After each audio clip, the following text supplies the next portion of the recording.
y te vamos a robar un rato para como nosotros y fundamentalmente como la gente.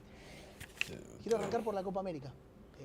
Podemos ser bicampeones, Hell llegamos de otra yes. manera porque llegamos con una Hell copa, yes. a la anterior no llegamos con una copa, pero siempre O Argentina es sea, mundial. chutamos con una ¿Podemos ser copa. otra vez campeones? Fuck yes. Bueno, yo siempre lo digo, ¿no? Argentina siempre es favorita y siempre es candidata, Number tanto one. en Copa América como Mundiales. Y hoy más por de dónde venimos, ¿no? Después de haber ganado Copa América, finalísima y Mundial. Bitch, what Y the sobre fuck todo you doing? viendo What el fuck you grupo, doing, ¿no? boy? Que llevo estos días entrenando con ellos de que llegamos y no deja de sorprenderme de la manera que se entrena, la actitud de los chicos, la gana que tienen, el hambre de querer volver a ganar y creo que va a ser una copa muy dura, muy igualada como lo fue siempre, pero que tenemos obviamente muchas posibilidades de volver a estar entre los mejores. Fresh. Leo, yo te veo con un estado de sonrisa permanente, que creo que vos también te lo debes notar, o te lo nota tu gente. Pero quiero preguntarte cómo era ser Messi antes del 18 de diciembre de 2022 y cómo es ser Messi hoy. ¿Qué cambió? ¿En qué cambiaron las cosas? No, bueno, si bien sigo siendo el mismo y no cambió nada en mi día a día y en mi manera de pensar y de ser, el hecho de ser campeón del mundo al mismo tiempo me cambió la vida, ¿no? Por muchos motivos. Primero porque ser campeón del mundo no es cualquiera y es muy difícil de conseguir. Era un sueño de siempre mío y creo que cualquier jugador de fútbol que sueña con ganar un mundial. Después porque era lo único que me faltaba, porque tuve la gran suerte, gracias a Dios, de ganar todo en el Barcelona, ganar todo a nivel individual. Había ganado con la selección la Copa América después de muchísimo tiempo tras ello también y bueno, era el que me faltaba para cerrar mi carrera de esta manera, ¿no? Haber conseguido todo lo que se puede en el fútbol, así que Fútbol. si bien no cambió nada, cambió todo. A ver, que te lo dije cuando nos vimos en enero acá en Miami, que es algo paradójico, porque vos llegaste a Qatar con 40 títulos, una bestialidad, más todos los premios individuales, y al que menos le debía cambiar la vida, porque eras el más ganador, es al que más le cambió la vida. Y por eso es lo que te decía, porque el sueño de cualquier jugador es ganar un mundial, creo que es lo máximo, y más siendo argentino, ¿no? De la manera que lo vivimos, que lo sentimos nosotros, quedó demostrado en los festejos, en el recibimiento.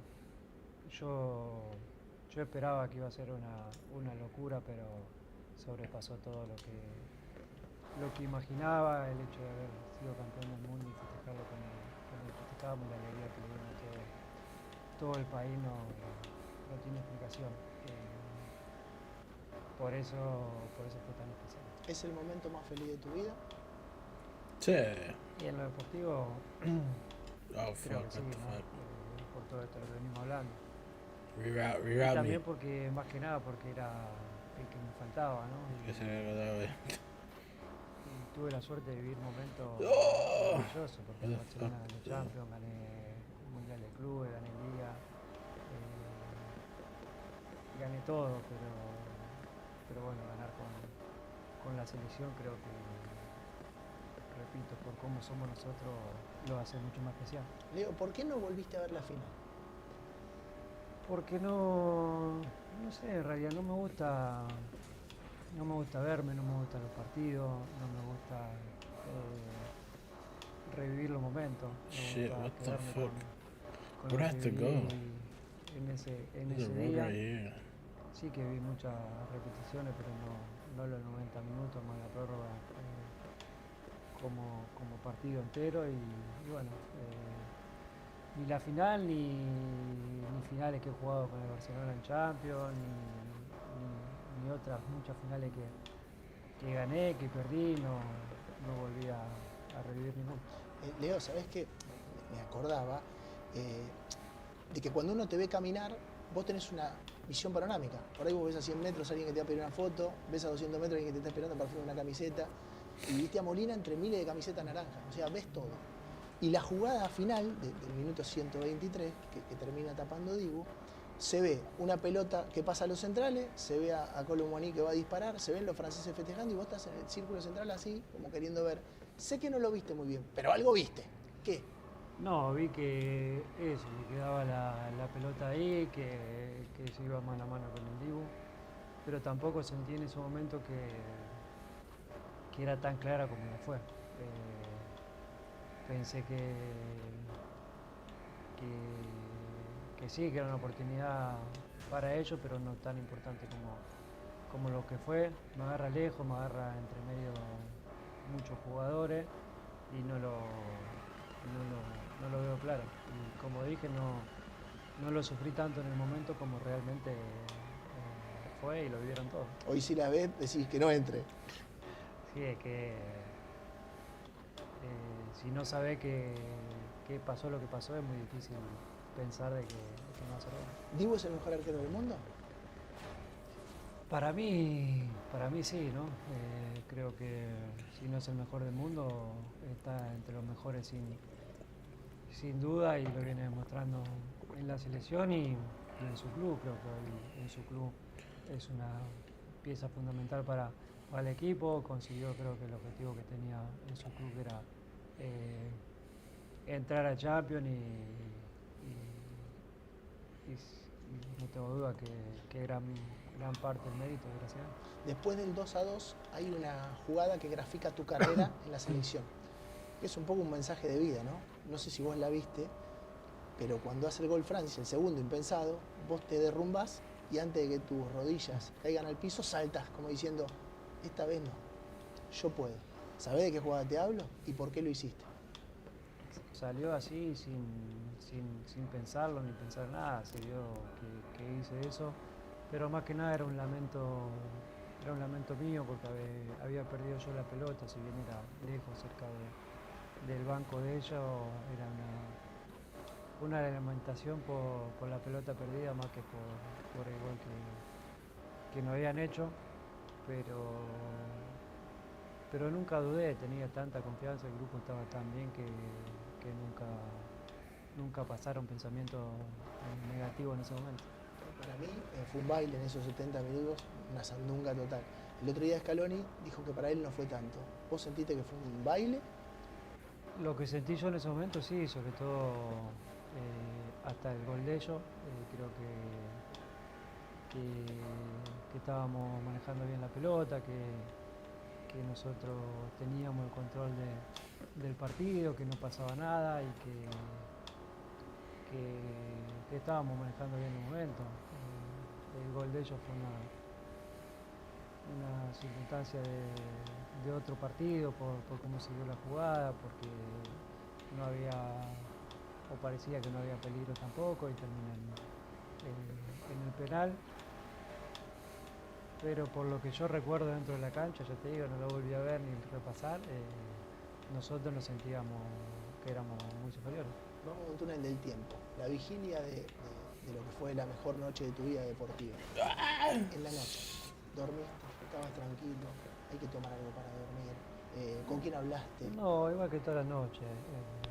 Siempre nos juntábamos con los chicos a hablar, tomar mate, jugar a las cartas y nada, igual que siempre. Antes de dormir hablé con Antonella, como hacíamos todas las noches, y me fui a dormir. Ya te digo, la verdad que estábamos muy tranquilos, si bien sabíamos que íbamos a jugar contra un rival durísimo por los jugadores que tenía, porque venía haciendo un mundial espectacular también. Nosotros estábamos muy tranquilos y confiados. En ese momento ya el grupo había pasado muchas pruebas y estaba más que preparado para jugar esa final. Diego, vos sos un monstruo y un número uno. Ahora los monstruos y los número uno también tienen miedo, porque ven las dos caras de la moneda. Puedes ganar o puedes perder. Y a vos ya te había pasado la del 2014, la noche anterior. Allá de estar tranquilo. la sensación esa de miedo, que no pase lo mismo, ¿se da? ¿O vos estabas convencido que esta vez no se escapaba? No, si bien alguna vez lo dije, yo creo que estaba muy tranquilo porque sabía que iba a hacer lo que tenga que hacer. Dios sabe por qué hace las cosas y se iba a dar de la manera que se tuviese que dar. Estaba tranquilo y confiado en que iba a salir bien y nada, dejé todo en manos Drifty. del de arriba. Se hizo muy famosa tu arenga en la Copa América. ¿Qué le dijiste a los muchachos en el Cruzal? ¿Fue parecida esa arenga? ¿A dónde apunta? No, la verdad que no, que lo de la Copa América fue un momento especial por cómo llegábamos, por todo lo que habíamos vivido durante esos 40 días, un momento especial en el mundo por el tema de la pandemia. Nosotros nos tocaba estar como todo solo, aislado, ir a jugar a cancha vacía porque jugábamos sin público y salió eso. Después en el Mundial fue una charla más, como hacemos siempre, más pensando en el partido y en lo que podía llegar a pasar que en lo emocional o en lo motivacional. La verdad que era más God damn, what the hell is this car? Te presento, te pido que la agarres, la levantes y que le digas a la gente qué es tener esa copa en la mano. ¿Qué es? What the fuck, bro? La verdad que es This difícil car is so hard to handle. o decir con palabras lo que significa poder ser campeón del mundo. Como te decía antes y repetí varias veces, es muy difícil ser campeón del mundo. Había tenido la suerte, gracias a Dios, de haber conseguido todo, pero es difícil conseguir esta, no todos la pueden tener. Y yo soy un privilegiado de poder haber sido campeón del mundo, de poder tocarla, de poder levantarla, besarla. La verdad que es difícil de describir lo que se siente. No sé si vos te acordás de lo que pasó esa noche cuando te entrega la Copa Infantino y el emir de Qatar, pero revisando las imágenes y se me pone la piel de pollo cuando lo cuento, porque además estaba en la cancha y estaba mirando ese momento, y vos agarrás la copa casi como un bebé, le das un beso y le empezás a acariciar como para que se calme, que ya está con vos. ¿Te acordás? ¿Te viste? Sí, me acuerdo de todo, del primer momento que me la crucé, de cuando ya era nuestra y bueno, un poco es eso, ¿no? La imagen esa que cuando termina el partido le hago a mi familia, ¿no? Que era su gesto y algo más relacionado con nosotros en lo familiar que en lo deportivo, ¿no? El hecho de decir lo conseguimos, ya se vio todo y no nos queda más. Leo, ¿te hiciste algún tatuaje relacionado al mundial? Bueno, me hice el de la carta. Ah, ¿te lo hiciste al final? Sí, me lo hice, que era, bueno, la famosa historia que ya se contó muchas veces, de las copas, y me hice eso, que bueno, en realidad ese era de la Copa América. Claro. Y después las 3 estrellas con el símbolo de AFA. No, y después el escudo, sí, pero como también me hice el Barça, pero no, Copa y eso no me hice. ¿Te hubieras perdonado no tener la copa? No sé, la verdad que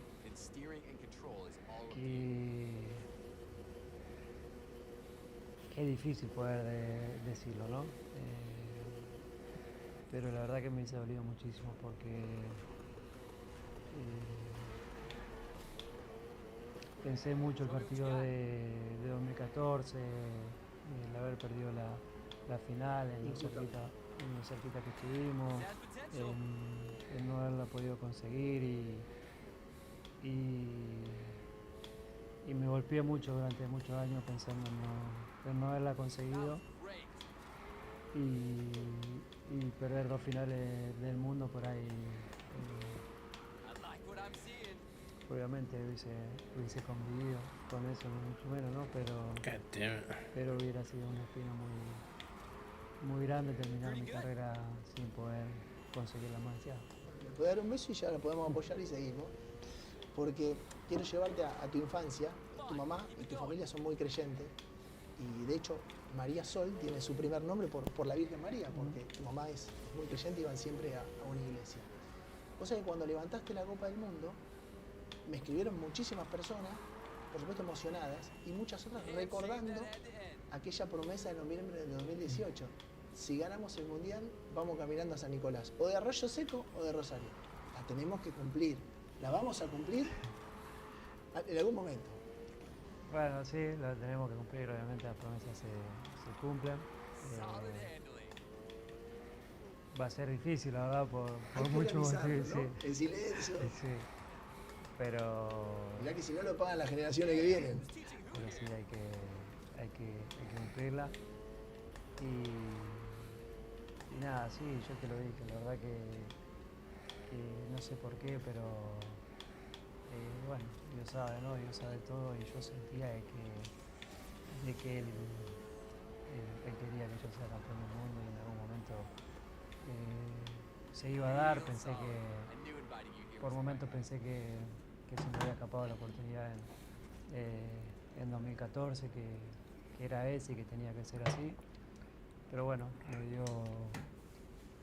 dio otra oportunidad, Drifty. pude estar en la de Qatar y creo que el momento fue justo. O sea que me emocionaste mucho el día que hacía la entrevista con Andy, porque yo estaba viendo y de repente te acordás de una nota que habíamos hecho hace 15 años, que fue en Nueva Jersey, y vos Nueva dijiste, Jersey. no sé por qué. ¿Y por qué?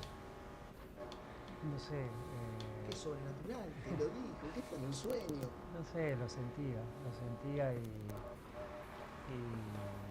Yeah, fuck. y como dije recién, Dios sabe por qué y cuándo, y creo que el momento que eligió era ese, tenía que ser de esa manera y fue justo porque se dio en un momento que, como lo que hablábamos antes, que era el último, o podía llegar a ser el último, era el que me faltaba ya al final de mi carrera, después que me había regalado todo lo que me regaló, me dejó eso para el final. Ahora entenderemos lo que viene. Vamos por partes. Después de la Copa América seguís, ¿no? ¿O hay sorpresa? Yo lo dije, ¿no? Mientras yo me sienta bien y esté bien físicamente y pueda seguir yendo a máximo nivel y pueda seguir ayudando a mis compañeros, me gustaría seguir estando. Obviamente llevo mucho tiempo en la selección, pasé muchos momentos difíciles durante toda mi carrera, en mi etapa en la selección. Disfruté muchísimo porque estuve en un grupo donde la pasaba igual de bien que la paso ahora con este grupo, como todo el proceso de 2014, 2015, 2016. Fuimos una camada de jugadores que hicimos 10, 15 años juntos y era un grupo maravilloso. Pero también sufrimos mucho porque injustamente, como siempre lo digo, porque hemos llegado a final y no conseguíamos ser campeones tanto de Copa América como Mundial, pero en todo ese recorrido la pasábamos muy bien, y ahora que se ganó y las cosas cambiaron muchísimo de todos lados, quiero seguir disfrutando de estar en la selección.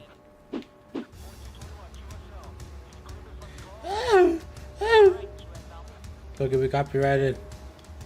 I don't want to spell music. I don't want to spell music. Yes! What is up, everyone? And because I've already talked about the Euros, which is one of the two big international tournaments coming up this summer, and not the other one, the Copa America, I said to myself, fuck it.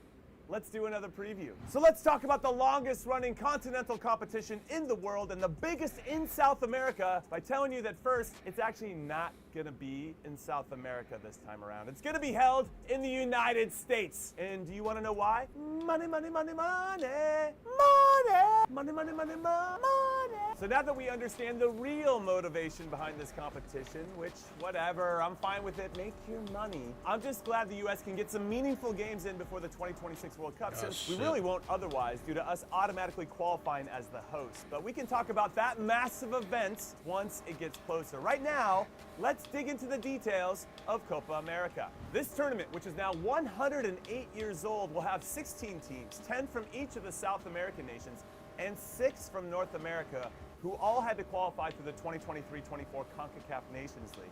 Of this group from CONCACAF, all 4 semifinalists of the most recent Nations League were invited, which included the US, Mexico, Panama, and Jamaica, while Canada and Costa Rica earned their spot through play-in matches. With these 16 teams locked in, they will be broken up into 4 groups of 4, with the top 2 from each group qualifying for the quarterfinals, and then it will be single elimination until we get to the final itself. The whole thing kicks off on Thursday, June 20th, with reigning World Cup and Copa America champion Argentina taking on my pal Jesse Marsh and his new squad, Canada. And good luck with that, Jesse. That's not gonna be easy. Also, just like the Euros, the final will be held on July 14th. So that's going to be a pretty fun day. But enough of the intimate details. Let's go alphabetically and dive into Group A, which includes tournament favorites Argentina, who I just mentioned, alongside Peru, Chi-Chi-Chi, Lele, and Canada. And I'm just going to say it. If Argentina doesn't win this group, it must be because Lucas Paquetá has money on it, because I just don't see how it's possible otherwise. Not only are they running things internationally in their last 2 major competitions, Argentina have the GOATs on their team, the greatest of all time, Christian Romero.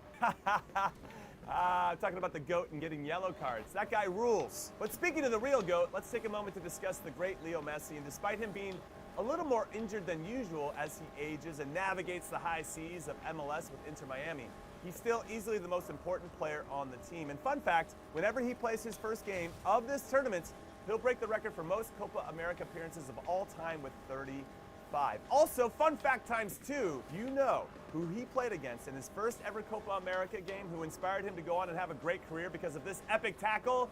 Yes, this gringo right here. Roll the clip.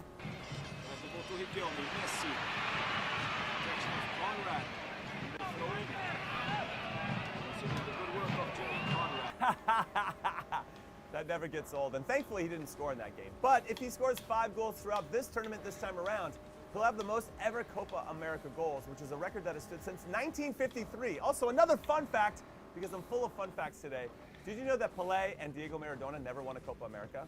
Yeah, that's true, and that blows my mind.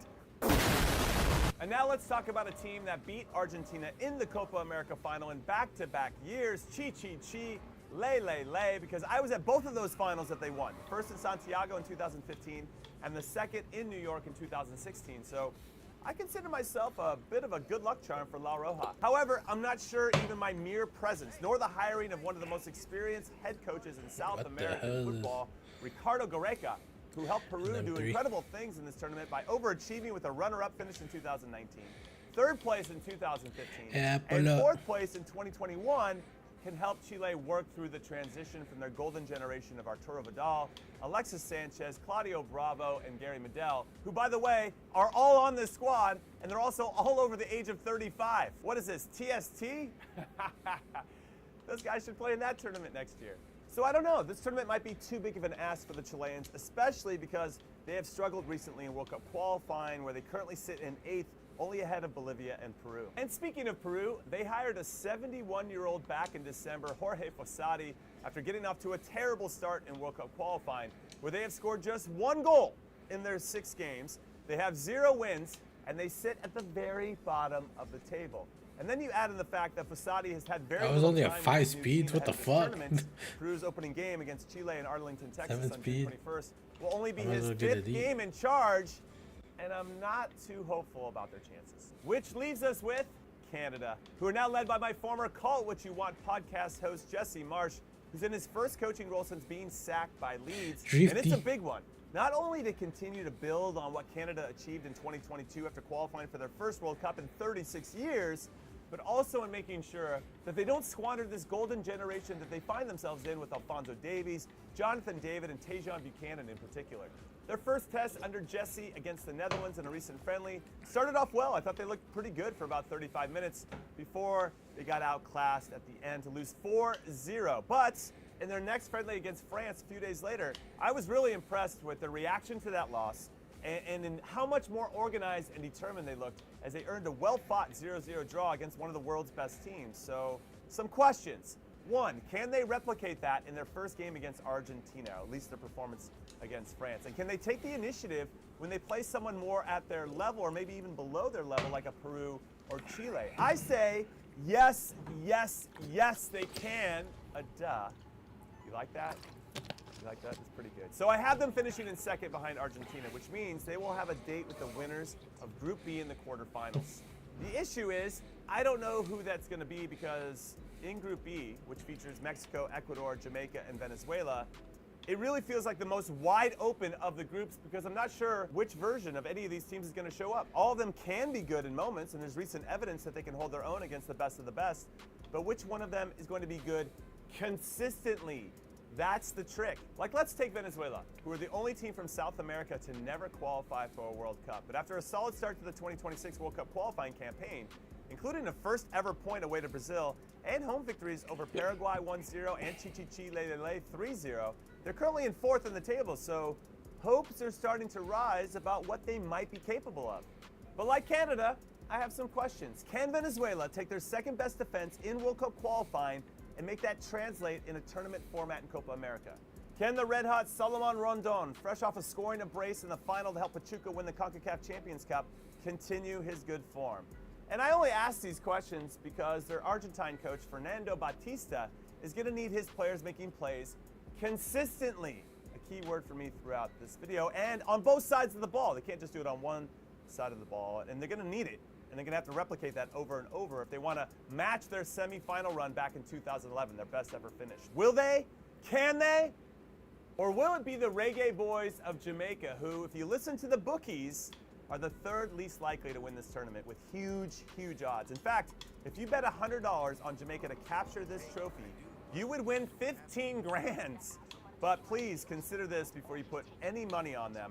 They've been in the Copa America twice before, in 2015 as an invitee, and in 2016, which, like this Copa America, was hosted in the US and had 16 teams in it for its 100th anniversary. And in those games, Jamaica lost all 6. They scored 0 and they gave up 9. And I think they're going to improve upon those terrible stats, mainly by scoring a goal or two, but I don't think they have enough to push through into the knockout rounds. I'm sorry, Jamaica. You have the best kits, but I don't think that's going to translate into success on the fields. So again, I don't see the Reggae Boys going through, unlike Ecuador, who I like a lot.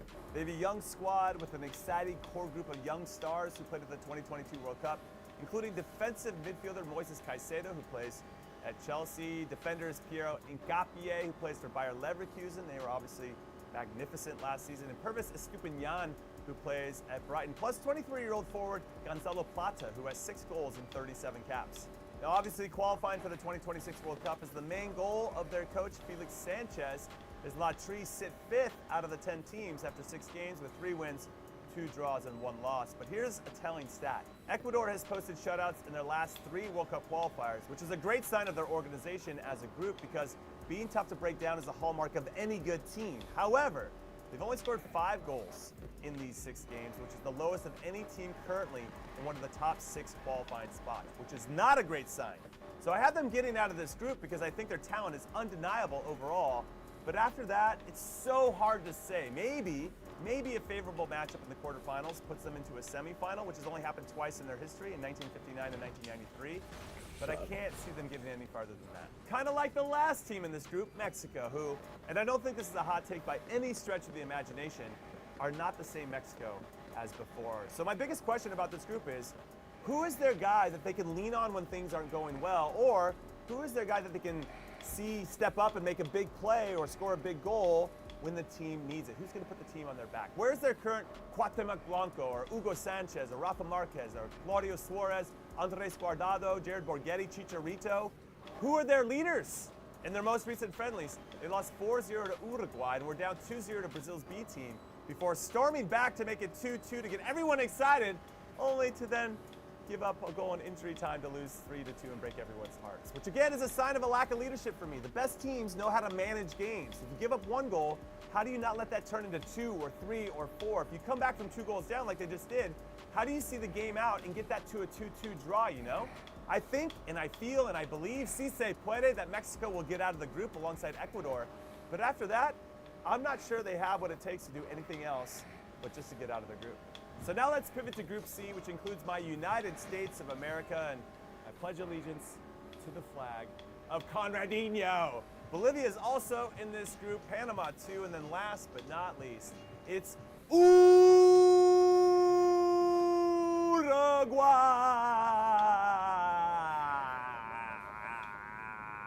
Love those guys. And listen, with all due respect to Bolivia, who have won 2 out of their last 12 games, one of which was against the mighty Andorra, who are ranked 164th in the world, and the other was at home in La Paz against a struggling Peru. They're not great. So I'm just going to cut right to the chase. I expect them to get bottom. In third, this is where I have Panama penciled in, because on paper, this is where they can finish.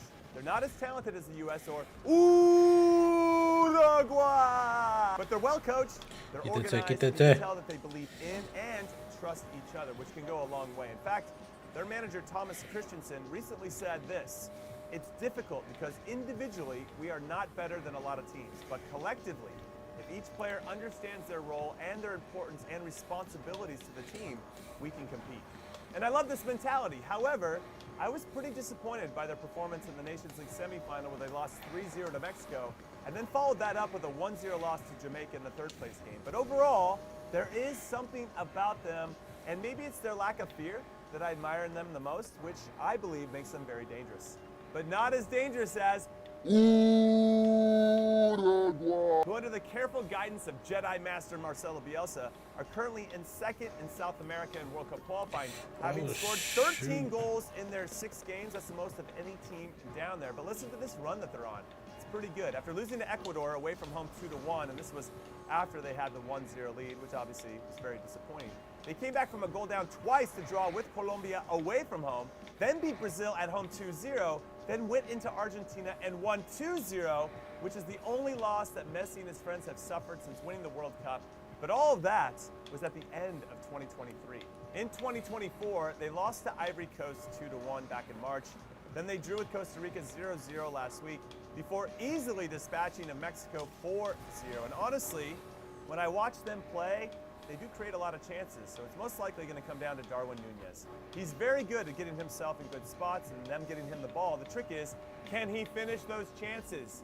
If he does, Uruguay can get to the final. If he can't, they won't. Simple as. As it stands right now, though, I have them finishing on top of this group, which leaves USA, USA, USA finishing in second, which I felt like is where we were going to land before we lost to Colombia 5-1 in a friendly a few days ago. Also, I am recording this video before our friendly against Brazil, so I can't factor that result into this breakdown, but I'm going to safely assume that we're going to have a good response after getting our asses handed to us by the Colombians, but I'm not sure that's going to turn into a win against an incredibly talented Brazilian team. Regardless of how that one plays out, though, this tournament is hugely important because our players are going to lack for competitive games leading up to 2026, as I mentioned before. So we need to be put under as much pressure as possible to fine-tune who we are and how we want to play. Which leads me to the issue that I have in our coach, Greg Berhalter, because I don't think he's going to be our coach in 2026. And as I've stated many, many, many times in the past, we should never have had him be coach for a second World Cup cycle anyway, because it was clear in Qatar, and it's even more clear now that we hit a ceiling with him in charge. So the players need to hear a new voice with new ideas to take that next step as a group. Who that next coach is and when that next coach will show up is hard to say. My guess, if I had to look into my crystal ball, which I don't have, and guess, is Jurgen Klopp in early 2025. So remember that you heard that here, in case that happens, because I like being right. But I say this because this tournament is being played in the U.S. against top opponents, just like it will be in the 2026 World Cup. So I think this is a missed opportunity for that new coach to take charge and implement their methods and tactics in a similar setup Instead, we're going to get a lot more of the same. And a lot more of the same, though good enough to get through this group, doesn't feel like it has the potential to make a deep run, despite my hopes and dreams of at least getting to the semifinals. Anyway, let's finish it off with Group D, which includes Brazil, Colombia, Paraguay, and Costa Rica, which might be the most straightforward group in this tournament because one, it's Brazil, who despite lacking the star power of a Cafu, Roberto Carlos, Marcelo, and Dani Alves in the outside back positions, which I think is their weakest link as a team. They are absolutely stacked everywhere else with a good mix of olds. I'm thinking early 30s with Allison in goal, Danilo and Marquinhos in the back line, and young with Endrick, who is 17, 18, Enrique. and Savio, who's only 20. These guys are pretty good. Who's In only fact, they're 20? so stacked, they left Gabriel Jesus, young. Richarlison, and Casemiro at home, and are also without Casemiro. Neymar and Ederson due to injury. And guess what? They are still one of the favorites to win this trophy for a 10th time. But I'm not sure they're going to win this group because Colombia is red hot. They're currently on a 22-game unbeaten streak, including beating Brazil at home in World Cup qualifying after being a goal down. They beat Spain 1-0 in a friendly in March. They beat a good Romania team in March as well, going up 3-0 before settling with a 3-2 win. And I really love their roster. Luis Diaz causing havoc up top, Thomas Rodriguez, who always plays well for his national team, pulling the strings in midfield, and Davinson Sanchez being a steady presence in the back, mixed in with a group of young, hungry players, and a great coach in Nestor Lorenzo, who seems to be pushing all the right buttons and giving them a clear identity in how they want to play. It's just a recipe for short and long-term success. So not only do I think they can win the group, I also consider them a dark horse to win the whole tournament, something they've only done once back in 2001. But out of respect for the other two participants in this group, let's give a little shine to the Ticos of Costa Rica, who always have so much pride and passion and belief in who they are.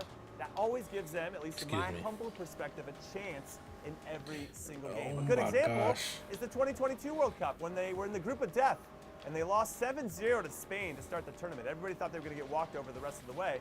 And they beat Japan in game 2, 1-0, and they were up on Germany 2-1 with 15 minutes left to go before eventually losing 4-2 and not advancing. So I wouldn't be surprised to see them give Brazil and Colombia a run for their money.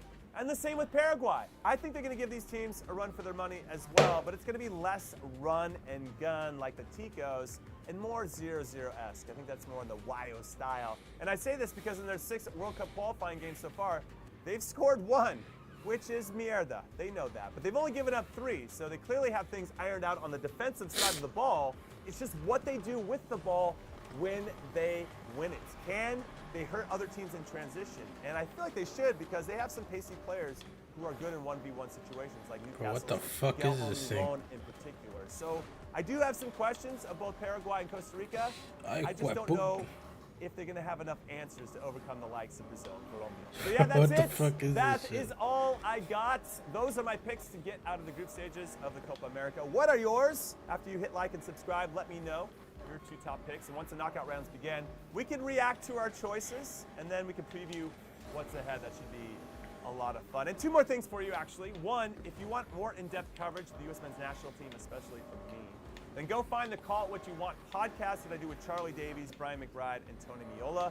I'll put a link in the description because it's also on the What the hell YouTube. is this? And Did he 2, create this? whole upcoming month, I will be Madre. hosting all of Fox Sports' digital coverage for both the Euros What is and this Copa fucking America track? alongside I Melissa quit. Ortiz, former Leicester City captain, What the Jamaican fuck is this international shit? Wes Morgan. And we're doing pre- and post-game Puta shows for madre. every game of both tournaments. It's going to be a lot of fun. So come hang out with us on Fox Sports' YouTube, Goddamn. Twitter, TikTok, Insta, or foxsports.com. Or if your grandparents want to watch, we're on Facebook too. I'd love to see all of your beautiful faces in the chat/comments. So make it happen. That shit's so hard. Love you guys. Later. The United States won, Brazil won. All right, after the 5-1 drubbing by Colombia a few days ago, we come back and put in a much better performance, a much better tactically, much better from an aggressive point of view. We went toe-to-toe with Brazil. They might have had a few more chances than we did, but we had plenty of chances to actually win that game. We didn't. Split Unlucky, it stream happens. The important of the thing racist against a professor. team like What does that mean? Brazil is to make their life difficult and give yourself a shot in the game. And that is what they did today. this Now one. look, that's a friendly. We'll have to see how this turns out in Copa America. But as critical as I was, of this team after Colombia, this was much, much, much improved. Lots of credit to a lot of these players. Puta madre. You know, this Puta feels to madre. me like the England game, where, you know, we are able to get a draw against a big team and maybe have some chances to win. They have some chances to win, but, you know, a draw felt like, honestly, it felt like a fair result. I don't know. I really don't know how seriously Brazil was taking it, but we did take it seriously, and that's what counted. We did not take that Colombia game seriously, right? We showed up sloppy. We showed up casual, naive, all the terrible things that we already talked about. I'm not going to dwell on it. Ay, hijo de But puta, this vamos game a against Brazil is kind of what the fans have been asking Casi le doy. for a long, long, long time, right? A long time. It's come here, you know, Oh show my up gosh. for the game, be compact, be difficult to break down, have your chances in transition, have your chances that you create, and make it very difficult for your opponent. Why is that so hard to ask for? We know this team all week, by the way. People were saying, oh, we don't have the players to even compete. Yes, we do. Yes, we do. And when they show up with the right mentality, with the right sense of urgency, and credit to Greg, with a good tactical plan, look at that. We can compete with some of the best teams in the world. Let's do that more often, right? Let's do that more often, guys. Good to see. Such an encouraging performance after that Colombia game. Everything felt so down and depressing after that Colombia game. Now look, guys, that's friendlies, right? Friendlies can be very, very deceiving. Let's see what we look like in, you know, the group stage. But it's optimistic. There's hope. There's some optimism that maybe we can go into this Copa America with some sense of we can do this, some sense of, okay, if we play the right way, if we show up, if we, you know, make ourselves difficult to break down, if we have chances in transition, if we're not naive, if we make the right subs at the right time, which credit to Greg, he did today, then we can get results against these big teams, even if it is a draw, right? All right, let's read a couple of these super chats here. Oh, I have to give Tack the stream link so he can come in. Whew. Tack might not be happy that Brazil drew that game. All right, first we have Aaron Long's Big Stick, the greatest troll artist in the channel by far.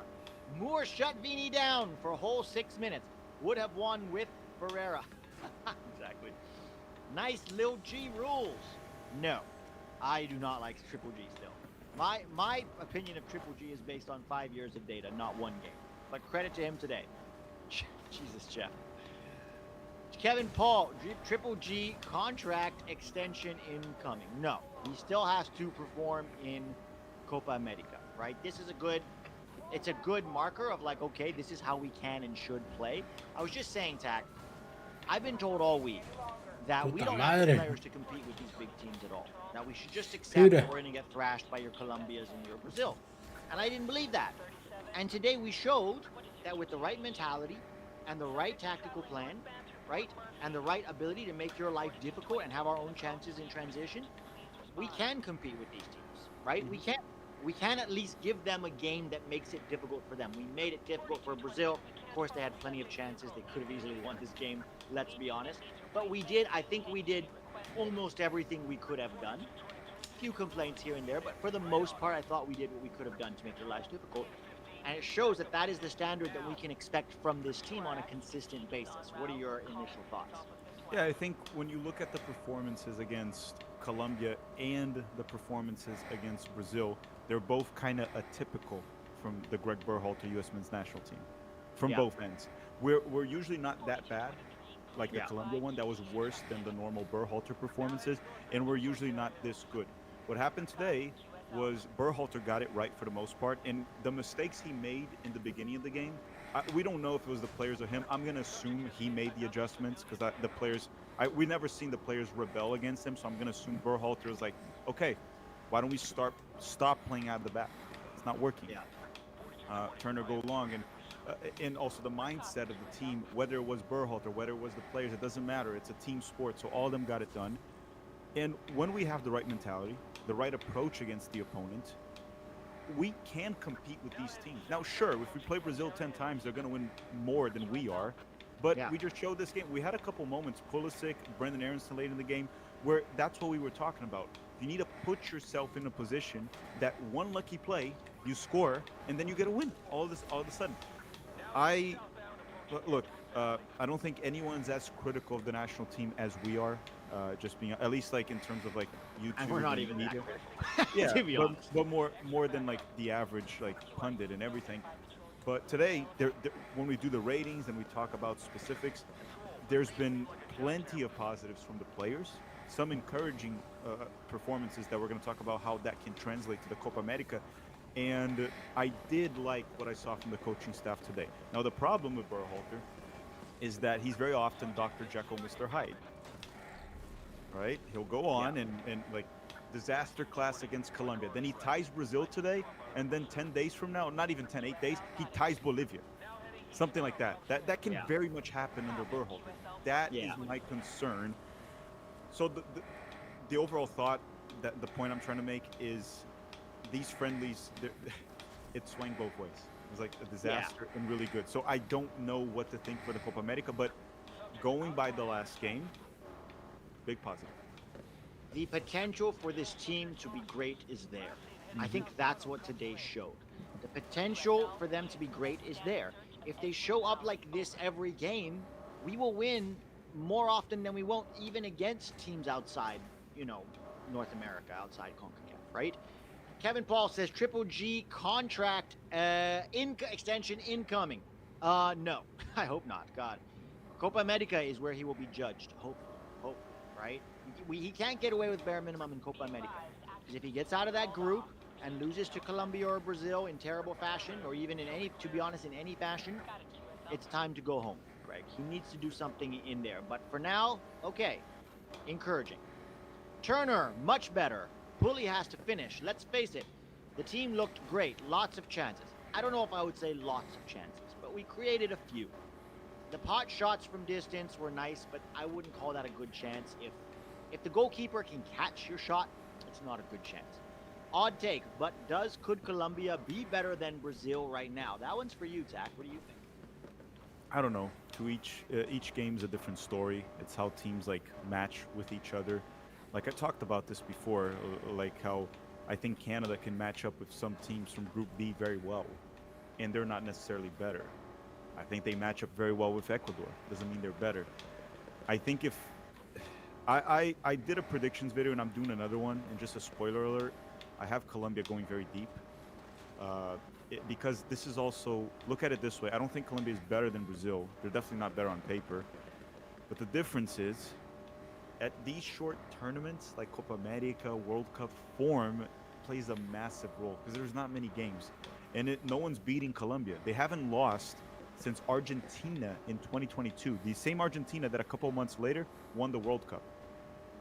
So they're red hot for a long time, and they're the only undefeated team in World Cup qualifying. Yeah, they could beat Brazil. They could top the group. They could beat Brazil. But I do still think Brazil is more talented.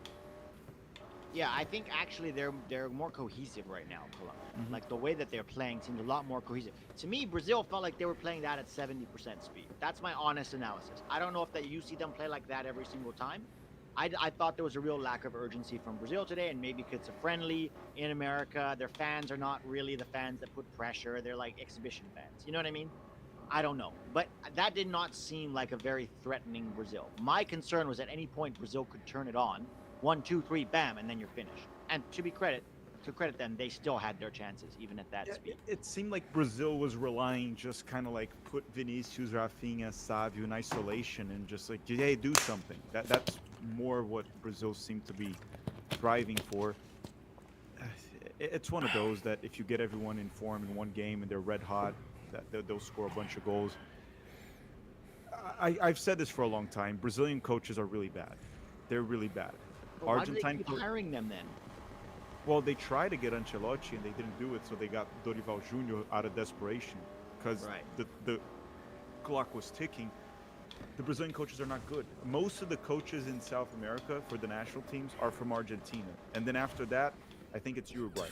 Argentina has great coaches, and I don't know, man. Brazil will never get an Argentine coach or Uruguayan coach. They could get a foreign coach, maybe Portuguese, but the problem is they're all soccer terrorists. Spanish.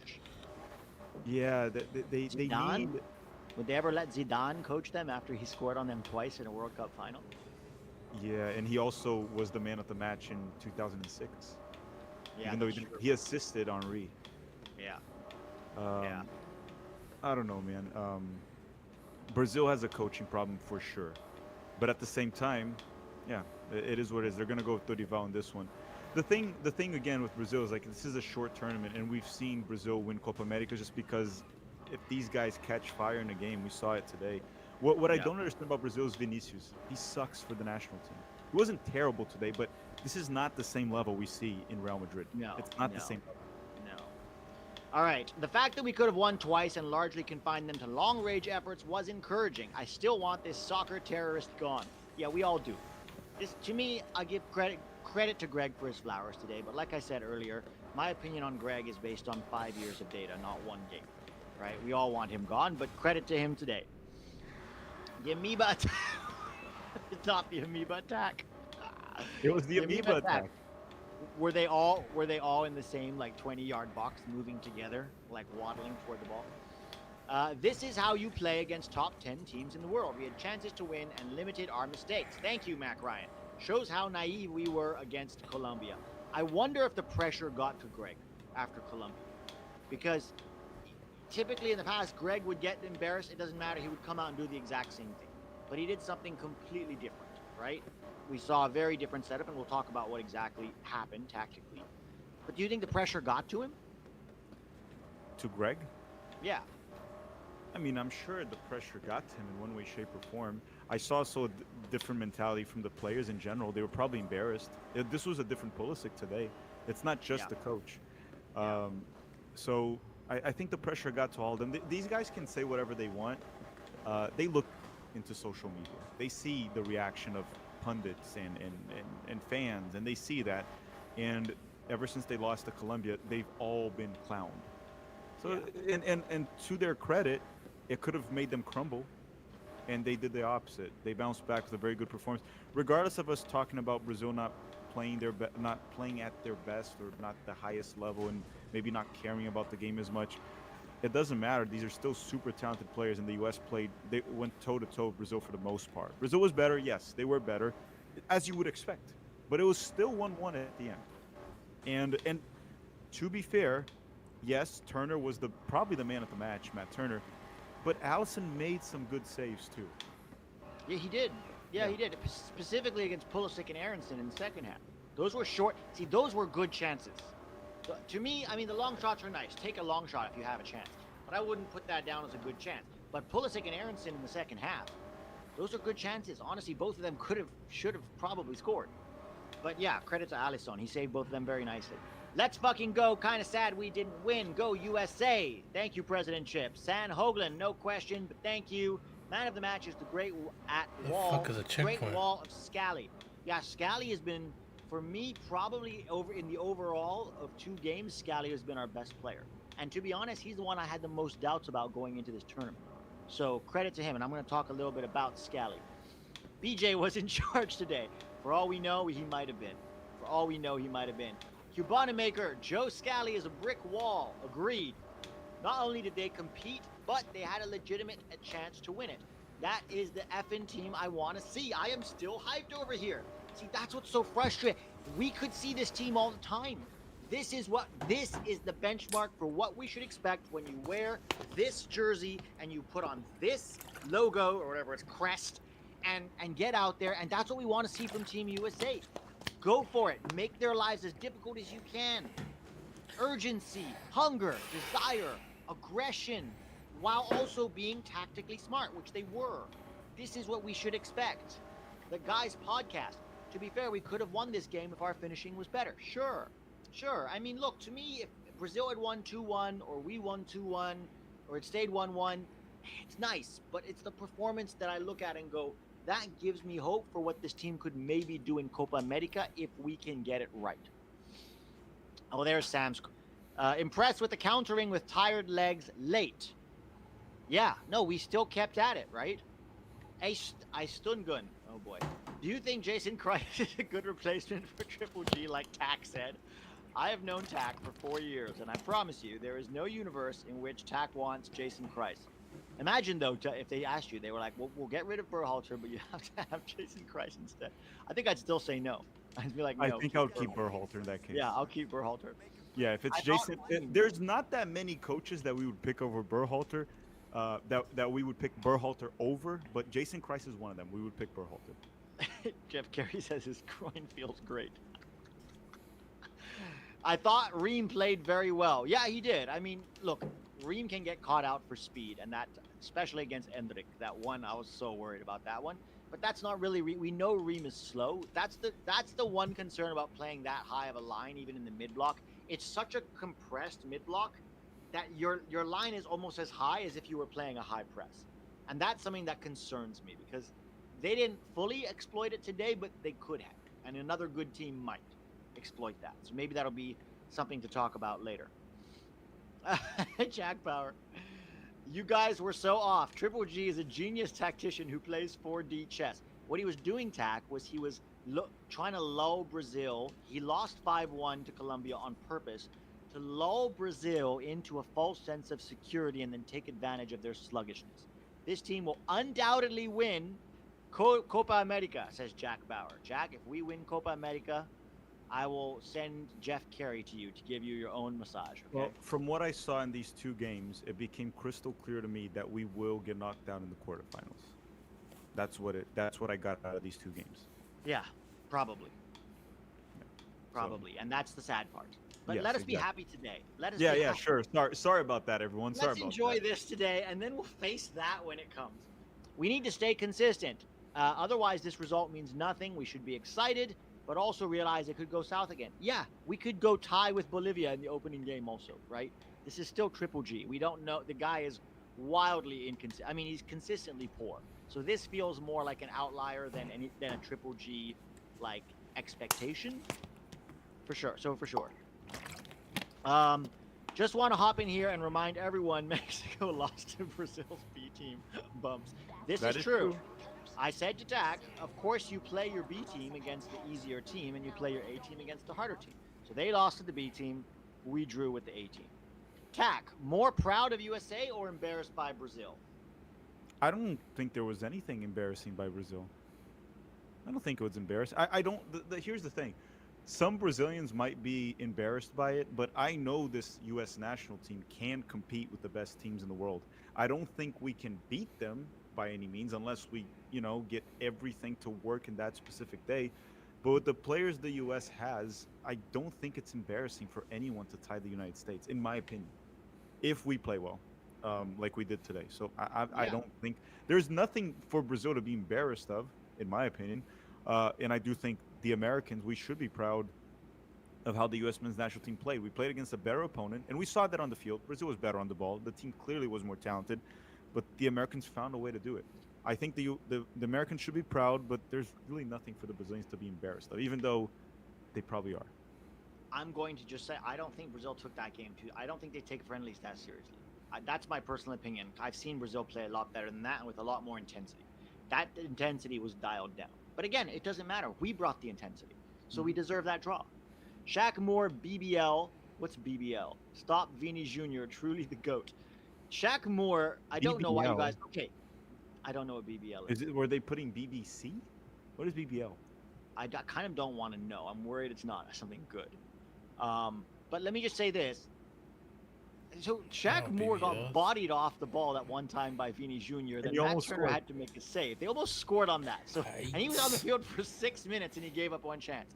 He also gave up the free kick to Vini Jr. that they could have scored from 2. That Matt Turner had to make 2 saves because of Shaq Moore. So let's stop with all the Shaq Moore.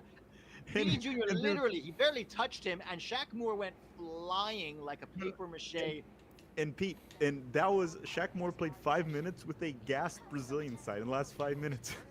Yeah, and he was fresh, and he gave up 2 chances to Brazil in 5 minutes. So let's all chill. He's not our best 1v1 defender. That's more like it, says ESG Soccer. Yeah. Allison is a god. Shaq is not our best defender. Our depth at winger is weak. Well, we didn't see Haji in this game, which I thought was interesting. Scally played excellent. Yes, I agree. Good performance. We match up good with class teams. Not convinced we win anything with Gregarious in charge. Greg out, Tuchel in. I mean, I would take Tuchel over Greg, but I don't know if I want Tuchel either, man.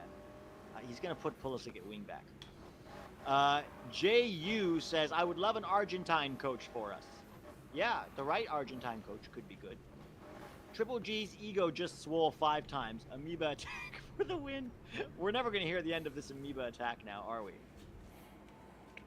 No, Colin, it worked. It worked. The amoeba attack. This is the level I expect with our guys and their talent. Thank you. Now imagine what they could achieve with a decent manager. Exactly. Exactly. Fun game. They look like a classic USA team from the 2000s, but with more technical ability. That's what we're saying. This is what old USA teams used to look like. In terms of the intensity and the hunger and the aggression, that's what they looked like. They just didn't have the talent to do much in the attack. We now do, which is why we can and should expect better from the team. And we've been saying this for years. Weah squandered chances on the ball. To be fair, all of our guys at some point squandered chances on the ball. I thought Weah was Against good. Brazil, Today. huh? I thought Weah was good today. Yeah, I thought Weah was good. Nobody was poor today. McKennie was maybe below average. McKennie. Yeah, McKennie was not his usual self. Oh my God, the game's schizo. Yeah. Thank you. That My is wife is gone. a supporter of Brazil, so she and I were talking smack the whole game. I'm legit crying from happiness. All I want is for this team to fight and represent America. Also, Brazilian fans were chanting Brazil USA. I'm so happy. I didn't hear that because I turned it off. I turned off the sound. But good. Maybe we won over a few Brazilian Americans. Do you think we did? Maybe not. No. Actually, you know. With a proper coach, we beat Brazil. Berhalter out. I love that even when he gets a decent result, people are just not happy. And I don't blame you. I'm with you. I still don't want him. Is this Triple G's best game as a coach? It's a friendly, so it's hard to say. I would actually say the England draw is probably a better game because it happened in a competitive game. In a friendly, it's very hard to tell. How much Brazil really wanted to win that, I don't know. Personally, I doubt it. So I would probably put England over this, even though Brazil's a better he'll team. get 2 chances in the Copa America as long as Yeah. you get out of the group, because you'll have the Uruguay game to Yeah. go against Bielsa, and then likely Colombia or Brazil in the quarterfinals. So he'll get 2 chances in the Copa America, and we'll see. But yeah, it's a friendly. It's an encouraging friendly, but it is still a friendly. Yes, yes. Jeff Carey says Thank you for that information, Jeff. Glad to hear you're feeling better. This game was a Brazilian wax job. Jeff, you should do stand-up comedy. It's called Spicy Jeff. That should be your stage name. XL Tree Fan. Look, we got one. We found one. XL Tree Fan here. Proud of the boys today. US, US, US. Weston was a ghost in the first half. Seemed to play better when Gio subbed out. I don't know if he was that much better when Gio subbed out, but I agree. He was mostly a ghost in this game. Best player on the field was Tim Ream. I'm going with Scally. Although Ream was good today. Cubone Maker. Oh, is that how you say it? Finally, I've been saying it wrong this whole time. Also, Cubone. Turner. It's a Pokemon. Cubone. Oh, see, this is why I don't know Pokemon. This is how I don't know. Damn. Also, Turner Why they had fucking 11 take saves. off the Second rails? I best couldn't ever see for the fucking USMNT thing. after Howard's godly Belgian performance. Yeah, and look, again, Alisson made some good saves. Turner made 11. We could have easily lost that game. Fuck. But again, it's the performance that is encouraging. It really is. Greg took BJ's game plan this week. Yes, he did. Tack, let's talk about some of the Shaq Moore in just a couple minutes got cooked. Yes, he did. He got cooked, but he gave up 2 chances. So yeah, I guess that counts. I think he didn't have enough time on the field to get cooked. No, he would have gotten cooked if he'd stayed on any longer. Tack, usually when we do these post games, we are scraping the bottom of the barrel for positives, right? Today we actually have some to talk about. I'm just going to start with Joe Scally. All of the conversation leading up to this camp and Copa America in general was, how do we replace Serginho Dest? And from Tim Weah to Weston McKennie to Tyler Adams to Chris Richards to Yunus Musa, options were preferred. And, Joe Scally got his chance against Colombia and mostly dealt with Luis Diaz quite well. And now he came and dealt with Vini Jr. quite well. Vini Jr. didn't play well, but part of that is also down to Scally for keeping him quiet. And particularly in the 1v1 moments where Scally was caught out, because there were times where Richards had to go deal with Vinny Jr., right? We lose the ball upfield, and because our fullbacks were so high, I didn't Richards do gets that. isolated versus Vinny Jr. But the times Try that again. Scally, got isolated 1v1 with Vinny, I think he did a good job of dealing with it. Quítate. And so Quítate. between Luis Diaz and Vinny Jr., I'm fully confident going into Copa America with Joe Scally as our starting right back, despite the fact that he might not be our best 1v1 defender, according to Brian McBride. But Scally's going to have problems in the attack. He's not going to be very impactful in the attack.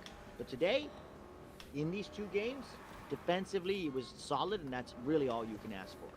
Well, and if you look at our bracket, unless Shit, you I don't know, think I we're don't going to think make so. it to the final, where we would have to deal with like Fuck Messi this and Di nigga. Maria, Fuck this Diaz nigga. and Vinicius are probably the two toughest wingers he could face.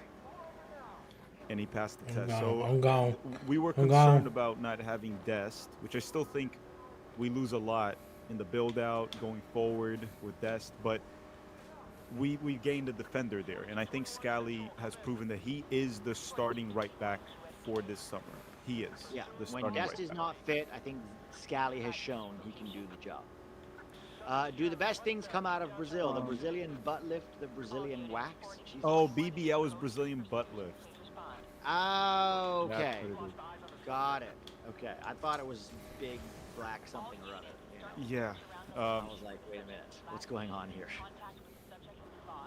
I think one positive we can put for this game too was Matt Turner for a couple reasons. With his feet on the ball, he's still abysmal. And even the goal was him. And it wasn't just the goal, it was other moments too. That one, it happened to end with the goal. But the thing was, he made some really good saves today, and he was arguably the man of the match alongside probably Joe Scally. He played very well, Matt Turner. In coming into the tournament, especially in the goalkeeping position, you need confidence. Any position you do, but goalkeeper, it's even more important. And, I mean, if we are going to pull an upset, we need a sharp goalkeeper because we're underdogs, and the goalkeeper will be busy. We're going to have to defend for our lives, and these teams like Uruguay, Brazil, Colombia, no matter how well we defend, they will get shots on target. And at least Matt Turner comes in with his confidence a bit higher for the Copa America. Will he continue to play like this? Who knows? He was terrible against Colombia. He was terrible for Nottingham Forest during the season. But I guess there's hope. There's hope right there. Yeah. No, for sure. Your Yeah. point. My positive is going to be our response to the goal, right? Because they score early, and you're thinking to yourself, first of all, Turner looked really shaky with the distribution, especially before that goal. And that goal wasn't all on Turner, but he gave it away. I thought Chris Richards, for example, could have gotten tighter to Rodrigo, but Turner, gives it away. And I'm like, oh man, okay, so 14 minutes in, we're down 1-0. This could get ugly. That's what I was worried about. But our response was Okay, creo que entiendo. good in two ways. That's how- One, that's how we hard didn't you hold drop the our drift. heads. We kept going. We got more compact, it felt like. We stopped playing out of the I can back do it under now, I real think. pressure. We started going long, and we kept up a level of intensity and belief that made us think, okay, we still got this. And I think we took advantage a little bit of Brazil's sluggishness. So our response to going behind was not at all like our response to going behind against Colombia, right? It was a very different response. And that was encouraging. That was encouraging to see. Mm-hmm. And then the fact, too, that, we did drop back considerably after that goal and defended more in a low block, right? And then all of a sudden, it gave us a platform to build on in transition, which is what we asked for, right? Can we play more in transition against the best teams in the world, which we did, right? We did play a lot more in transition today, which was, I think, crucial to our success in this game. I still don't think we did a good job in transition. We weren't threatening enough until the But end. we tried to play. Well, Yes. we didn't have the personnel, right? Yeah. Gio, for me, and I'm going to talk about this in his rating, I thought he could have been more. It felt to me, although he did a great job defensively, I think, and won a lot and helped Scally out. In transition, I would want to see more incisive passing from him. It felt like he played it quite safe in transition. And I know Gio can do better. Maybe he was instructed to play it safe. Maybe we didn't want to give it up in transition. Like, for example, I thought Musa had a lot more turnovers than Gio, for example. even McKennie was pretty anonymous. But I think Gio can do more in those scenarios, and I want him to. And maybe he's being told to play it safe. I don't know. But I would like to see him push the game and not be so passive, or limited, rather, with his passing range. I mean, he had some really nice diagonals, but in terms of those balls in behind and balls over the top, I thought we could have seen a bit more from Gio. But overall, my positive takeaway is our response to going down 1-0. I'll say one thing here. One positive, whether it was the players, whether it was Berhalter, whether it was BJ, the team adjusted. We were trying to play out of the back early, and we weren't sitting that deep also. I don't know. Yeah. I would have to rewatch to see if we were doing that early on. But what I noticed was when Brazil was playing out of the back, we weren't pressing Brazil usually. Sometimes we would. Sometimes it would trigger. But most of the time we would sit in the mid block and just kind of be there, let Brazil. Once Brazil crossed the midfield line, we would go super deep. Yeah. Super deep, low block. I like that approach against Brazil. I like that approach. It's not a straight up bunker ball, but it's a good approach, and hopefully we do that against better teams like Brazil, Uruguay, Colombia. But overall, the adjustment, right? We stopped playing out of the back. It still annoys me that we even tried in the beginning to continuously play and it wasn't working. But the adjustment was there, and obviously it worked out. I thought the substitutions were fine too. Some people were complaining that we Berhalter towards the end put like Johnny and Tyler and just put the U.S. to sit back and try to counterattack. But you're tying Brazil 1-1 with 10 minutes to go. That's the exact approach I would want him to do. Put Johnny, Tyler, McKennie, just hold that draw. And he did that, and we still looked dangerous. There was a moment of Balogun in transition that got blocked. There was a moment of Brendan Aronson that could have had a goal. So I thought the in-game management was good. And we've seen that from Berhalter's coaching staff a few times where he gets the in-game management right, and then he just And then completely you get 10 games of terrible management. Exactly. So what I wanted to see is just consistency of that. But today, that was a big positive. Just in general, how the players and the coaching staff behaved and managed this game. Because we'll say it again, Brazil's better than the U.S. in almost every single position. This was not an easy task, regardless of Brazil carrying or not. I will say the tempo that Brazil played at, though, also allowed us to transition from a mid-block into a low block quite easily. Because if they had picked up the tempo at all, which they can do, right? They change the rhythm on a dime. We saw that from Colombia. If that was Colombia, for example, who took their game super seriously, I'm worried that we could be cut open quite easily if we're not careful. And so transitioning from a mid-block into a low block as their ball progresses works if that ball progression is slow enough to allow us to do that. But if they Campos de ritmo, they just change that rhythm, After bam, it's bam, bam, which they 90K. can do, Damn. we can get caught out really easily. I gotta So try. do I don't think I it's something we have can. to be careful about Say. against a team like Uruguay. This is a race against But myself. again, overall it worked today, so I'll give them credit. Good thing Brazil put in their walking shoes for this game. Still a lot of work to do. Greg out. Yeah, I mean, I agree with you, Drew. I don't think they took this game that seriously. But again, what we're talking about is the U.S. We took it seriously, and that's what matters. I trust Scally going forward more than Jedi.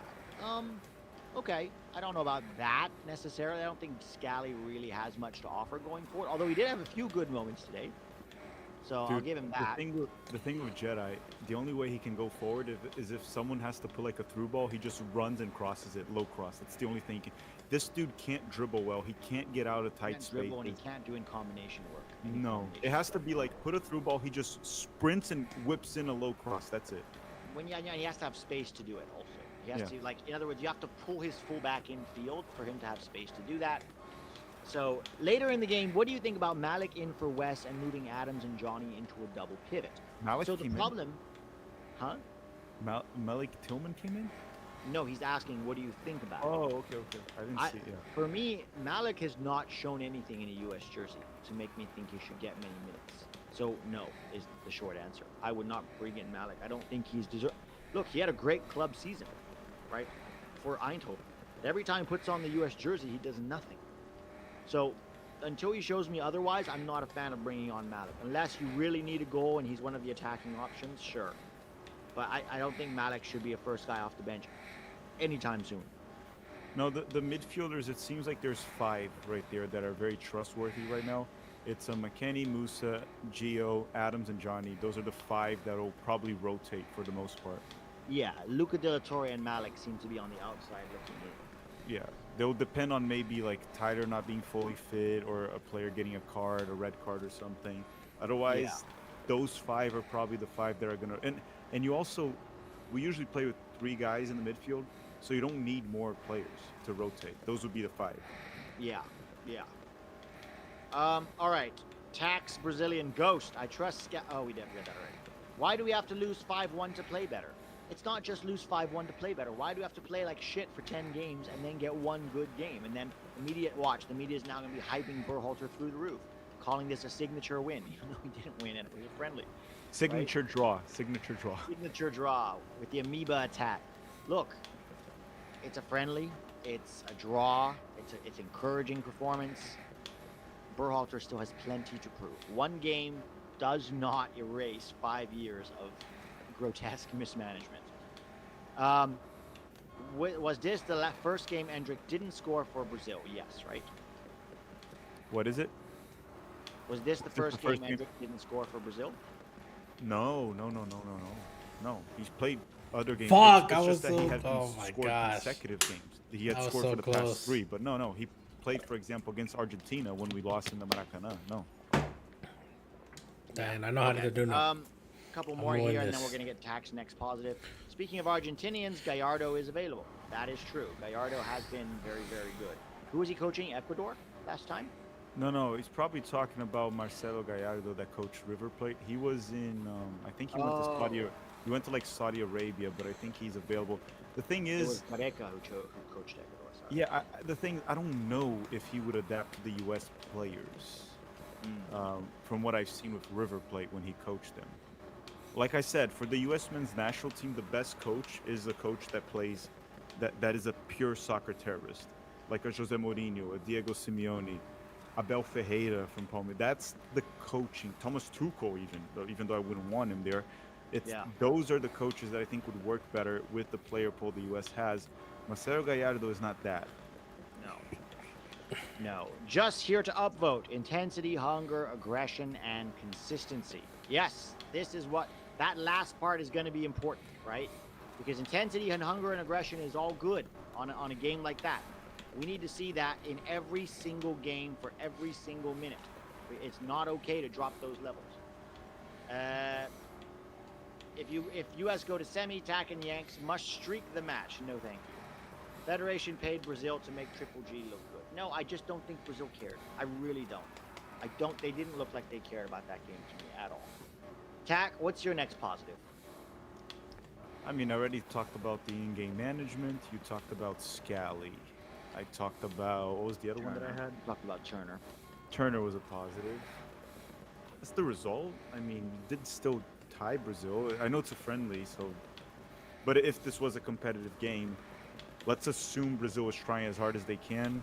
This would have gone to penalty kicks. And then penalty kicks, it's, anything can happen. I guess the result, it is a positive. I'm not going to come here and celebrate a draw. I don't think it's to celebrate. But it is also to recognize that the U.S. found a way to get a draw against a superior team. So that is a positive. Proving that it is possible for this group of players to compete with teams better than us. Which I've been told this week was not possible. It's not possible, guys. All right, we might be scraping the bottom of the barrel a little bit here, but what are some of the negatives? Are there any things that were causes for concern? Concern? Yeah, from this game. My concern is that it could create an illusion, right? You talked about this. Brazil didn't seem to give it all the intensity that Brazil can do. They never really put that high intensity that they're capable of, and Colombia did. Brazil seemed to not care if it was a draw or a win, and there were moments where they could have won the game. And my concern is that it's like we come into the Copa America, and now we think everything's good. We're back. We tied Brazil, and then we play, for example, Bolivia with a low block. Bolivia with a low block, not us. And then we tie Bolivia, for example, and then all of a sudden we're in deep crisis. And Bolivia's not a good team, but we've seen us almost tie Trinidad when we played in Austin, Texas, which Bolivia is probably better than Trinidad, just to make that clear. Yeah. So Yeah, that's you're probably right. it's not a negative that I'm saying. It's just a concern. Yeah.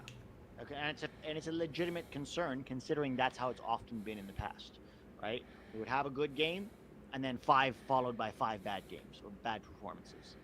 I'm just gonna say Shaq Moore getting on the field.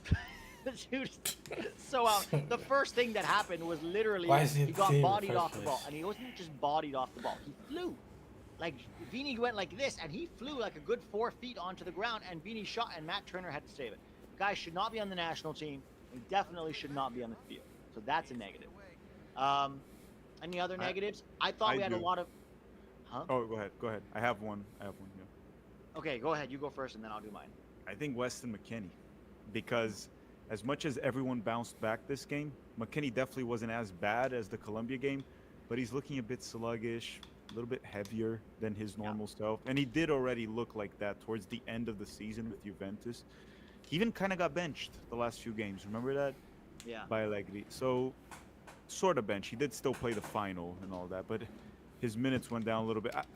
I am a little concerned because McKennie is one of our best players, and if we want to do something, we need him to be in good form. And he was like today. Most players bounced back, but I wouldn't say McKennie bounced back today. I wouldn't say it's No. a bounce back performance. It wasn't horrible by any means, but it was below average I for him. will for his also game. say, you're going to the Premier League. The intensity of the Premier League, he remembers what that's like.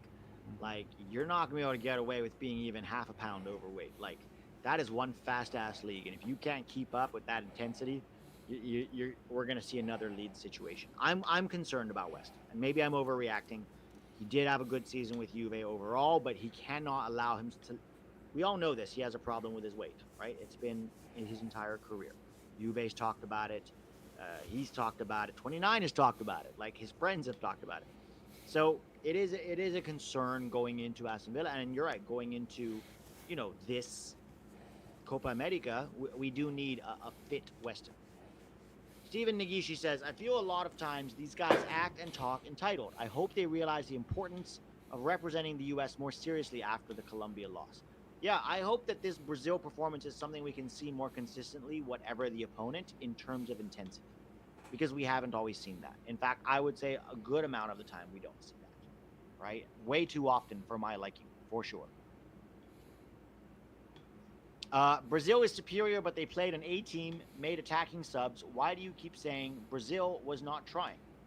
Just because you play an A team and just because you make subs, that doesn't mean you play a game like you are desperately trying to win it the same way you would in a knockout. And this is not just me, John. You even talk to many managers. They'll say, look, it's a friendly. Of course, the players are trying to not get injured going into Copa America. So I don't believe Brazil played this at 100%. Do you think Brazil played that game as if it was a knockout round? That's what I'm asking. If you No. think they played that like it was a knockout round, then the answer is no. So when I say Brazil was not trying, I don't think they were not trying. They also play a bit dirtier. So Oh yeah, much dirtier. they'll like, $0? I know they hit the Americans once or twice, but for example, Pulisic was fired up and all that. They would have hacked him and they would have done like foul rotations on him. They didn't do any of that. So like the players that were playing well, they just kind of let them play. Well, Pulisic, for example, he was fired up in the first half.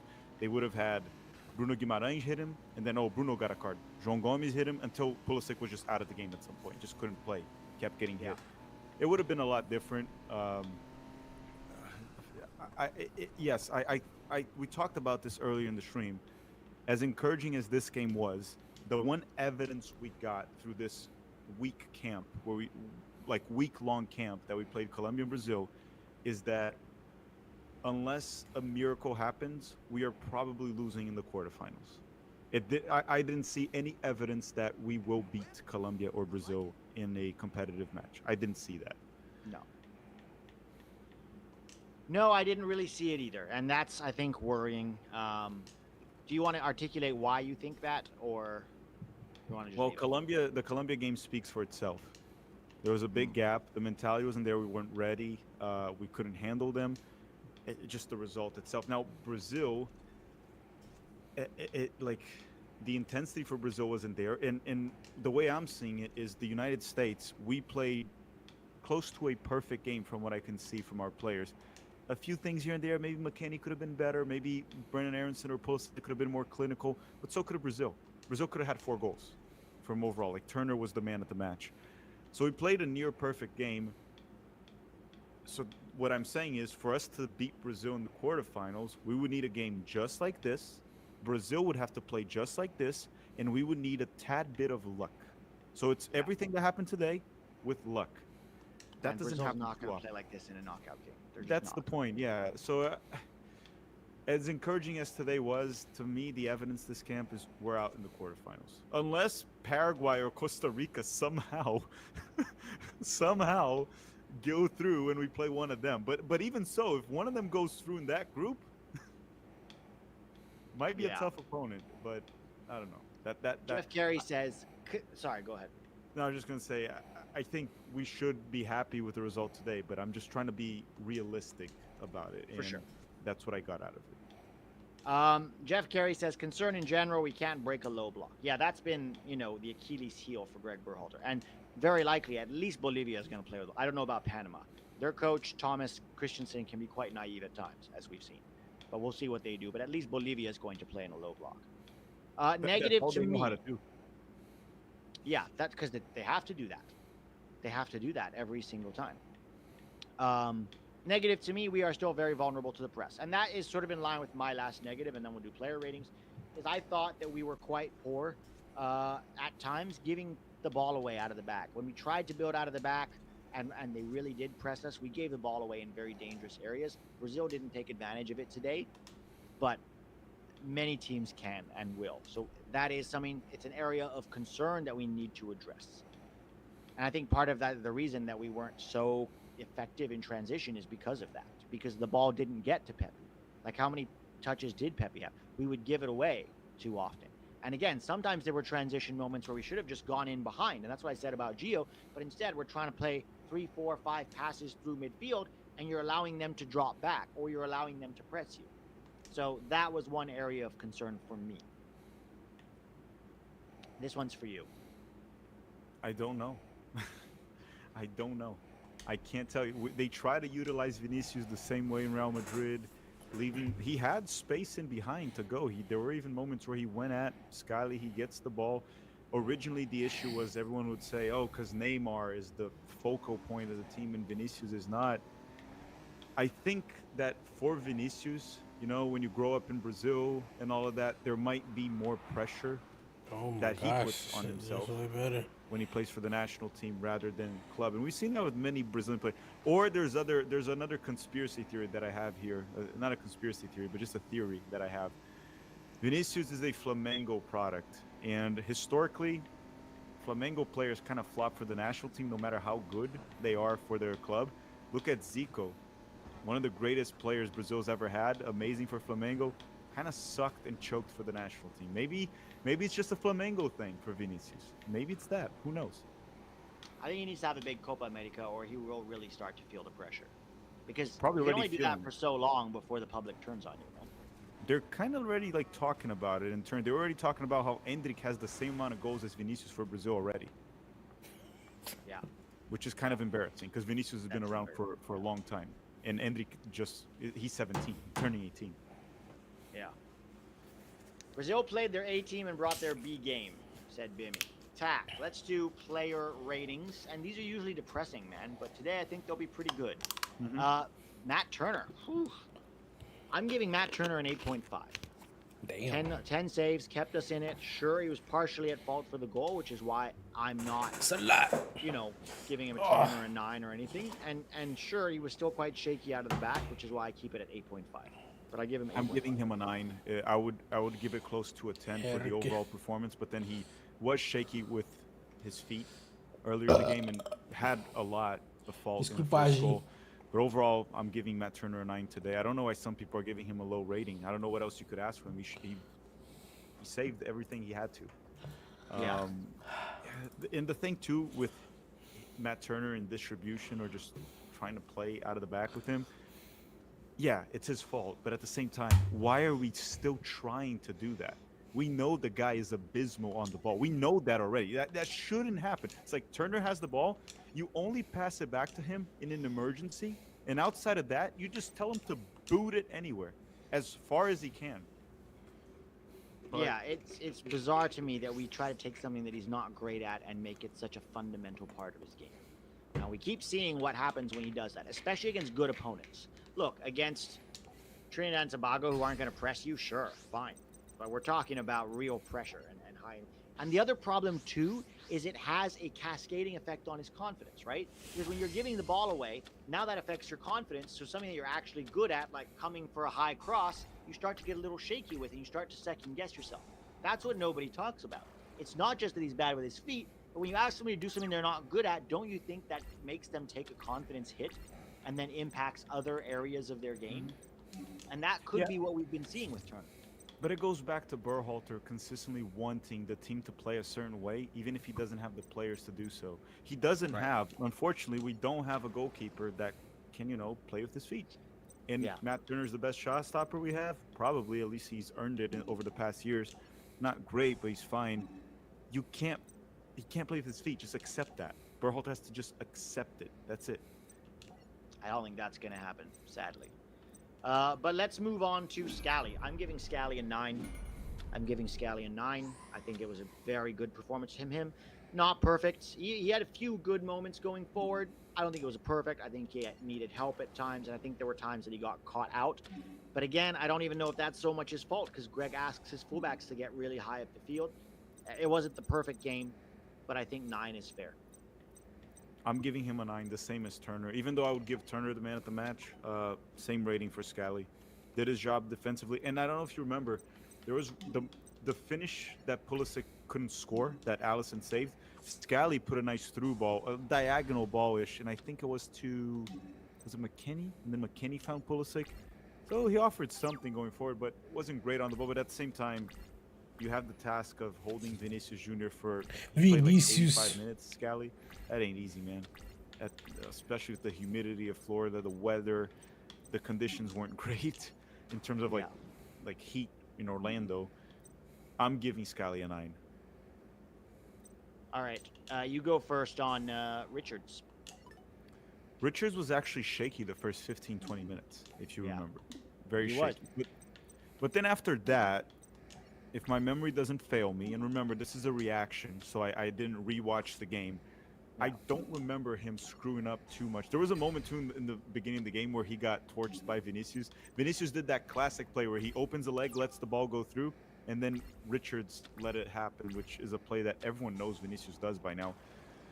So because of those first 20 minutes, which is almost like a quarter of the game, I'm going to give Richards a 6.5. So it was above average, because I thought he was good after. I don't remember at least him making any mistakes. And he was busy for most of the game. He was very busy. I actually think that tackle that he made on, was it Vini Jr. or was it Rodrigo?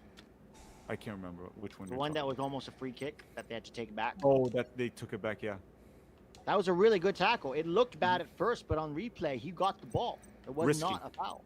Risky. It was risky, but if you get it right, it's brilliant. I think Richards could have done better on the goal.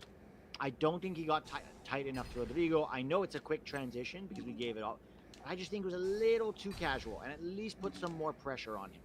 So I'm going to give Richards a 7.5. I think he was good, but I did think he could have done better at times, and that sloppy opening 15 minutes was not good.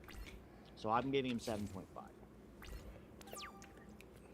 I'll go first on Ream. I'm going to give Ream an 8. Solid, commanding performance, was good with the ball.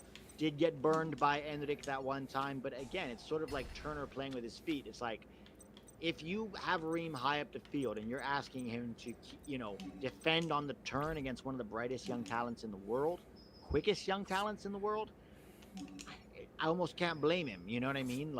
So I would give him an 8. It wasn't perfect, but I think he did a really good job of marshaling that back line. 7.5 for Ream. For similar reasons, I guess, just different scale. The only concern I had was when he got torched by Endrick also. At least, Endrick just completely blew by him. That could have been a goal. If Endrick hit it with a bit more power, it wasn't a very strong finish from Endrick. I'll give Ream a 7.5. I thought he was better than Richards for the most part, or at least more consistent throughout the game than Richards. And more busy on the ball. Yeah. All right. Anthony Robinson. I'll give Robinson a 7. I don't think he was involved in the attack really much at all in a meaningful way, but I think he worked hard and got up and down the field. He got beat early on by Rafinha. I don't know if you remember that, and the cross went in, but it wasn't that dangerous. But then after that, I don't think he ever really got beat. So I think 7 is fair for A-Rob. I'm giving him a 6, which is slightly above average performance. Like you said, got beat once, and then defending, he did okay. Wasn't as challenged, too, defensively. And just, I expect a bit more from him, but he didn't offer anything going forward. And I know he's not technical enough to play in tight spaces combined, even his crossing, but I'm giving him a 6. And I still can't get over the fact of that play that we could hit Brazil in transition, and then Anthony Robinson he just ran out of bounds. He just went box to box all the way to the end line. Do that fake where you push it behind them and then run the other way, and there was nobody even there. And then and he just went from our box all the way to the end. He got a touchdown. It was a touchdown. He just ran with it on his own. And I was like, dude, what are you doing, man? Yeah. A-Rob, I mean, the fact that we have no other options at left back is why A-Rob keeps playing. But I would love to one day get to a point where there's real pressure on Anthony Robinson. Because just feel like no matter how he plays, that's going to be his spot, probably through 2026, right? You go first on Musa. I'm very curious to hear your thoughts on Musa. Dude, it seemed like it was one of the games where it was like 8 or 800. It was like some really bad moments. He had some really bad giveaways, by the way. Not 1, not 2, not 3. It was like 4 or 5. Hit a freaking rocket from outside of the box that would have been a banger. So that's what I'm trying to say. It's like horrible giveaways. Had some moments where he progressed the ball well forward, but overall, I think it was just like so good, so bad, inconsistent. I'm gonna give him a 5. It's average. Yeah, I'm giving him a 6 because I mean, everybody for me is Brazil, so I keep that in account. But I think Musa was one of the worst 2 players on the field, and it's a little worrying because he keeps getting opportunities to prove himself, but doesn't feel like there's a whole lot of progress with Musa, and that even against Colombia, he didn't look great either. So. And again, there would be a lot of times where he would even like dribble the ball into space, right? Do that thing where he starts taking on players through midfield and then just give it away in a dangerous area. So like you'd start well and you get excited, and then instead of passing it to the open player or getting it to a wide Pulisic, he would just give it away. And so that was kind of disappointing. I'm giving Musa a 6. I'll go first on McKennie. I'm giving McKennie a 5. He's probably the only guy I'm going to give a 5 to. I think he worked hard. And did a lot of running, but on the ball, I saw almost nothing from McKennie. Almost nothing from McKennie. And I think 5, to be honest, is generous. You know what? 4. I'm giving him. I'm going to give him a 4. He's one of the leaders of the team. He's 25 years old. He's on the leadership council. He needs to be held to a higher standard. This is Brazil. I'm giving McKennie a 4. leadership council. No, he is. Yeah, that stupid leadership council that Zimmerman was on and Yedlin was on, Roldan was on. Whatever. Like, my point is, he's supposed to be one of the experienced leaders of this team, him and Pulisic, right? And Reed. So I hold him to a higher standard than I hold Musa. I'm giving him a 4. I think the national team will just automatically improve by abolishing the leadership council. Yeah, that should be step 1. Yeah, just end it. You don't need that. They're not 10-year-olds. It's like freaking kindergarten teacher right there, Greg Berhalter. But I'm going to give... what's his name? Weston McKennie a 4. Below average performance. He wasn't horrible by any means, just to make that clear. But he was one of the few players that almost everyone was bad against Colombia, almost everyone. And out of the players that were bad against Colombia, he was one of them. And I didn't really see a bounce back performance. I didn't see it. No. Gio. I'm going to give Gio a 7. And I say that because I liked his one of the criticisms that's been leveled at Gio is that he doesn't work hard enough in midfield, or that he's lazy, or that he can't defend. Today, not only did he do a lot of dropping back to help Scally when Weah was high up the field, but he also did a lot of good work covering ground in midfield, forcing Paquetá quite a few times to go wide or backwards. We almost scored a goal because he won the ball in the box, and then Weah had the chance in the box. That was early in the first half. I will say, I'm not going to give him more than a 7 because I thought he could have been a little bit more lethal in transition and a little braver with his passing range. We know what his passing range can do. And sure, some of that's on Greg for playing him so deep. I still don't think he's using Gio right. But ultimately, I'll give him a 7. I think he was good, but I definitely could have seen better from Gio. Yeah, it's funny because Gio actually is known for being a bad defender and a very creative player that can provide a lot on offense. And I don't think he provided enough on offense today. Part of it was because he was so deep, like a deep line playmaker. He wasn't high up the field, which is, I think, where you get the most out of him. Long shots, through balls, combination play. But defensively, he was very good. Part of the reason why Joe Scally was so good defensively was Gio was always showing up to help out. Gio and Weah would always help with Vinicius, not leaving Scally alone, making it tougher. And Gio played a big role. So surprisingly, he was very good on defense and on offense, but definitely not the best. So I'll give him, I'm just going to piggyback right on your rating. Just give him a 6 also. Yeah. Oh, I gave him a 7. Dude, can I get a fucking polymerization? Goddamn. You go first on Pulisic. I'm going to give Christian Pulisic an 8.5, which maybe it's a high rating or not, but you see, that's what I want to see from our best player. Shit performance against Colombia. Came back, fearless. The grit was there. The mindset was there. He was trying to take on defenders. Early in the game, he drove through 3 guys, got a shot on target, scored the free kick. Still don't think he should be on set pieces. I think Allison messed up in that goal. Should have saved that. But still, Pulisic drew the foul. That was almost a penalty kick. And scored the free kick. In the second half, the save that Allison made in the second half, Pulisic's finish, I still think Pulisic did the right, he got the right finish right there. I thought he did it correctly. Allison was going towards the right, so Pulisic hit it towards the left. Maybe he could have placed it a bit wider, but there was also center backs here. I thought he did fine. It was a good save. He was trying to push the team forward, lead the team, did some defensive work too. He was helping back on the left. So I'm going to give Pulisic an 8.5. I thought he was really good. Yeah, I was going to give him 8.5 as well. Scored the goal, was consistently dangerous, aggressive, wasn't whiny. Sometimes Pulisic can be a little whiny every time he gets bumped. Was not whiny today. Was going after these guys. He put a really early, I think it was, I don't remember who, I think it was Danilo. He fouled Danilo early on, just a little bit, got a little chippy. It was kind of like reminding him who he is, and that's going to be a tough game. 8.5 for Pulisic. I'm going to give Weah a 7. I thought he had some good combination play, was dangerous, was stretching the field, didn't always drop back, which is why I think Gio did, but I think was a threat. And, you know, against Brazil, if you're a general threat, I think 7 is fair. 7 also. Also, a lot of defensive work. Tracked back. Weah was really good. See, I don't know if I have to watch it again. Maybe I missed that. I didn't think Weah did as much tracking back. Maybe more in the second half. In the first half, Gio was doing a lot of that work, covering for him. But maybe I'll watch it again for the Patreon video. He helped. There was even a moment where Vinicius beat Scally and Gio, and then he got like a weird shot off because Weah came into press him in the first half. That was in the first half. I'll rewatch it. I'll rewatch it. Pepe. It's a tough one, right? Because Pepe was doing a lot of defensive work off the ball. You see, I want to give him a 6, like above average in the sense of like not on the ball. We didn't create anything for him. He was just kind of like playing like a tactical role, or maybe somewhere between like a 5 or 6. It's very tough. I don't even know how many touches he had.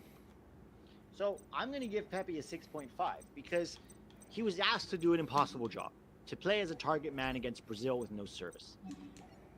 And I actually thought he had some good hold-up moments. When we did get him the ball, I actually thought he had some good hold-up moments with, you know, against Brazil's back line and tried to combine. I don't think he's ever going to be a world-class striker necessarily, but he put in a shift. I'm going to give him a 6.5. I'll keep it at 6. I don't remember all that, but I don't remember him doing anything wrong. He did a lot of defensive work, was grinding, even pressing Brazil when needed. It was just not really a game for Pepe to be productive. That's the truth. Yeah, no, and let's face it, strikers in Greg Berhalter's system can rarely be productive because we get such terrible service to He them. doesn't need them to score 5 goals. He said that before. He needs them to play as a striker in his system. If that's the case, then he was a 10 today. Subs. So Johnny came on. The first 2 subs were Johnny and Johnny came on with no wait, Johnny. I can look No, it no, up. Johnny wasn't one. It was Balogun and Balogun and Johnny. Johnny. Come on, Balogun and Johnny. Yeah. Balogun and Johnny. I thought Johnny did fine. I'll give him a 6. Yeah. 6.5 was steady, safe on the ball, protected the back line, did his job. Nothing brilliant, but good. Yeah, and again, his job was to help preserve that draw, which I think he did quite well. Mm-hmm. So Johnny, 6. Balogun Well, 6 also. I Balogun thought he came 6. in, had a good moment in transition, got blocked, Yeah. came in late in the game, did a lot of defending also. I'll give Balogun a 6 also. There Maybe I'll was give one Johnny. moment- Maybe I'll give Johnny a 6.5 and Balogun a 6. Like bump up Johnny a little bit because he was busier than Balogun. There was a moment in transition where Anthony Robinson's on the left and Balogun is screaming for the early cross, but Anthony has to take like 4 more touches and then we lost the chance, and then this cross was terrible and went over everybody. And Balogun was clearly frustrated. It's like when your creator is Anthony Robinson and Joe Scally's crosses, of course we're not going to get service to our strikers. And then the other one was Tyler Adams. And That was Brendan it, Aronson. right? And Brendan. And Aronson. Brendan. I'm giving them just both a solid 6. I think they worked hard and they helped to preserve the lead. Brendan Aronson could have done better on that goal, let's be honest. It was a good save from Alisson, but at that range, you kind of have to finish that. Actually, I'm going to give Aronson a 5 for missing that goal. I think Tyler actually had some good moments protecting the back line and recovering. Even I think he helped I think it was Shaq Moore or Scally down the right. One of them lost, and Tyler was the one that cleaned it up. Tyler, I'll give a 6 also, and Brendan a 5. Brendan just hustled, and I think he should have scored that, man. Yeah, I think so too. You're that close, you've got to finish that. You've got to finish that. Man. What about Shaq Moore? No rating? I'm not rating him because he was only on the field. We never rate somebody who's on the field for 6 minutes, but if I had to rate him, it's a 2. You can't give away 2 chances in 5 minutes. He was pretty bad.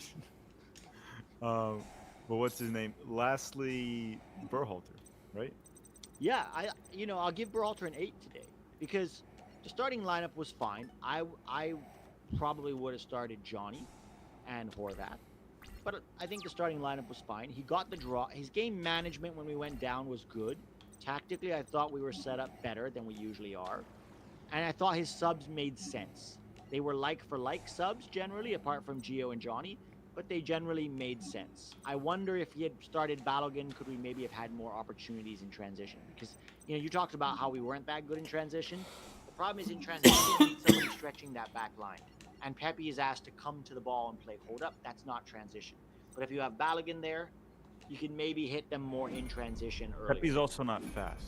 He's not fast, right? Whereas Balogun is.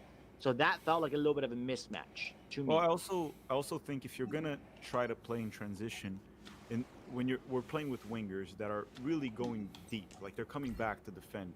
If you're gonna play in transition, you probably want to play without the wingers, wide midfielders, and then 2 up top. Because then when you try to strike in transition, you have someone to get the ball and someone to go forward and run through the channels or try to, whatever it is. My overall point is if you're gonna hit a team in transition, it might be better to have 2 players up top rather than 3, but the wingers have to track back. Then you have one guy to do the job. So for me, the ideal setup for us to play in transition, what you just said, is that 4-3-1-2, okay? And this is how I would set it up. Same back line, but Scally and Anthony Robinson mostly stay home. We don't have them dribbling up the field trying to do things. And then you get a very compact midfield 3 of Johnny, Adams, and Wes, right? Their job is to win duels, win the ball, get it forward. Then you have Gio as the creator, and you have Balogun and Pulisic stretching the back line with their speed. For me, that would be the perfect sort of transition lineup if you're going to play a 4-3-1-2. 7 guys defend, and then Gio's job is to get us hit in transition. Yeah, that would be one alternative, but it doesn't seem like Berhalter even wants to play in transition. I don't think we've ever looked threatening in transition. We tried a little bit today, but we're never really threatening. I'm going to give Berhalter a 7.5, and I was actually leaning towards giving him an 8.5. I was going to give him an 8.5. I was deducting just 1.5 points, mainly because of every reason we talked about already. How he started the game, he had to adjust to it. Maybe it was better to start with Balogun instead of Pepe. Few things here and there, Johnny, whatever. But the reason I deducted an extra point there was because he subbed in Shaq Moore. Shaq Moore should have never seen the field. No matter what, even though it was just 5 minutes and we didn't concede a goal because of him, we very well could have conceded a goal. That is Vinicius true. Jr. So I'm deducting a point just because he had the freaking audacity to put Shaq Moore in the game. This should not happen. Shaq Moore should not see one single minute in the Copa America. He played way too many minutes in the World Cup. I think it was 40 minutes, which 40 minutes in the World 40 Cup, minutes too many. that is roughly 50 minutes more than I would expect him to play in the World Cup. That's my issue with it. So I'm giving Greg a 7.5, which is still a very good rating. Very good rating. Yeah. All right. That's it, guys. Let me see if there are a couple more super chats. Tack, you're going to do the 7 things tomorrow, right? Yes. So I have a couple here. If we played like this against Colombia, would we have won? I mean, you don't know for sure, but we would have given ourselves a good chance. A, we would have given ourselves a good chance to win. And B, we wouldn't have lost 5-1. That's the important part, right? Canada and USA have had similar windows, with both of them losing badly and then going toe-to-toe and getting a tie against Giants. Good for CONCACAF. Yeah, that is good for CONCACAF. Again, it's friendlies. Both these teams, all these CONCACAF teams, will be judged on how we perform in Copa America. Speaking of which, CONCACAF Council is back. That's going to come out either this weekend or early next week. We're doing a whole video. We have a New Mexico representative. Eddie is back for Costa Rica. JD is covering Jamaica, and then Josh will be covering Canada, and of course I'll be covering the USA. We also have a American Soccer Council video coming out with Tack and Adam and the Straight Red guys. So that's basically looking back at this whole camp and then looking forward to Copa America and what we've learned and how we're feeling going into it. Tack's going to do the 7 things we learned tomorrow. If you're not subscribed to Tactical Manager TV, I'm pretty sure you are if you're here. If you're not, go subscribe to him. I will have the Patreon breakdown of this game tomorrow. It's $3 a month. You get lots of good quality content, a lot of clips that I can't show on YouTube. I can do there. It's less than half. Like naked clips? Like naked clips, right? Like naked clips? Yeah, because you can't show those on YouTube. Well, that's a separate Patreon just for Jeff. Tack also has a Patreon if you want to go subscribe. What it does is it helps to support the channel, guys. It really, really does, because this is a niche topic. We're never going to get millions of views.